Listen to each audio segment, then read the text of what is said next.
শোনো জান, এবারে ঈদের পরের দিন কিন্তু তুমি আমি ঘুরতে যাব সেই নদীর ধারে যেখানে হটস্পট দে। চুপ থাক। আর শোনো, তুমি কিন্তু আসবা, ওই যে লাল একটা ড্রেস আছে না তোমার, ওই ড্রেসটা পরে এ আসবা। বন্ধু দে আল্লাহ হটস্পট। তো মাথা খাইলো রে, এই চুপ থাক তো, গার্লফ্রেন্ডের কথা বলেছে ঘুরবে তামু। আর শোনো, তোমাকে আমি কিন্তু এবার খুব সুন্দর হলে ঘুরবো। এ বন্ধু আল্লাহ দে। মাথা, এই ফোন দাও, পরে পরে ফোন দিতেছি।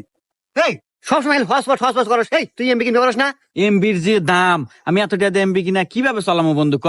আরে হুমুন্দি, দেশ এখন ডিজিটাল হয়েছে, এখন অল্প টাকায় বেশি বেশি এমবি পাওয়া যায়। অল্পটায় বেশি এমবি পাওয়া যায়। আরে বন্ধু কি বলে? এই জন্য তোর একটা অ্যাপস ডাউনলোড দেওয়া লাগবে গুগল প্লে স্টোর থেকে। মোবাইল ব্যাগ দেখা দেই। হ্যাঁ এই দেখ, অ্যাপস এর নাম, প্লে স্টোর যাবি, প্লে স্টোর যা সার্চ করবি অফার পয়েন্ট বিডি। আর অবশ্যই সার্চ করতে হবে এইভাবে, অফার পয়েন্ট একসাথে লিখে স্পেস দিয়ে বিডি লিখতে হবে, চলে আসবে অ্যাপসটি ক্লিক করবেন, ক্লিক করে ডাউনলোড করে ফেলবেন। এখানে যাবতীয় তথ্য